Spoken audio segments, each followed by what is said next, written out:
আসসালামু আলাইকুম রহমতুল্লাহি ওবরাকাতুহ। সকলে আশা করি আলহামদুলিল্লাহ ভালো আছেন। আমি আপনাদের দোয়া আলহামদুলিল্লাহ অনেক ভালো আছি।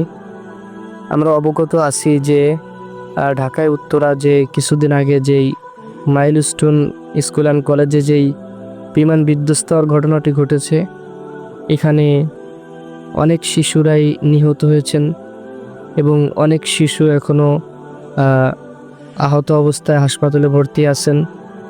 শত শত শিশু নিহত হয়েছেন এবং শত শত ছাত্র ছাত্রী তারা আহত অবস্থায় হাসপাতালে চিকিৎসাধীন অবস্থায় আছেন। তা আমার পক্ষ থেকে এবং পুরো দেশবাসীর পক্ষ থেকে যারা শহীদ হয়েছেন তাদের জন্য দোয়া করি আমরা, যেন আল্লাহ তাআলা তাদেরকে জান্নাতের বাগিচা বানায় দেন তাদের কবরখানিকে। এবং যারা এখনও অসুস্থ অবস্থায় চিকিৎসাধীন অবস্থায় হাসপাতালে আছেন, আল্লাহ তাআলা তাদেরকে দ্রুত শেফা দান করেন। আল্লাহ তাআলা তাদেরকে দ্রুত সুস্থতা দান করে তাদের মায়ের কোলে আবার ফিরিয়ে দিন। এবং যারা শহীদ হয়েছেন, আল্লাহ তাআলা তাদের কবরকে জান্নাতের বাগিচায় পরিণত করে দিন এবং তাদের পিতামাতাকে ধৈর্য ধারণ করার তৌফিক দান করুন। আসসালামু আলাইকুম।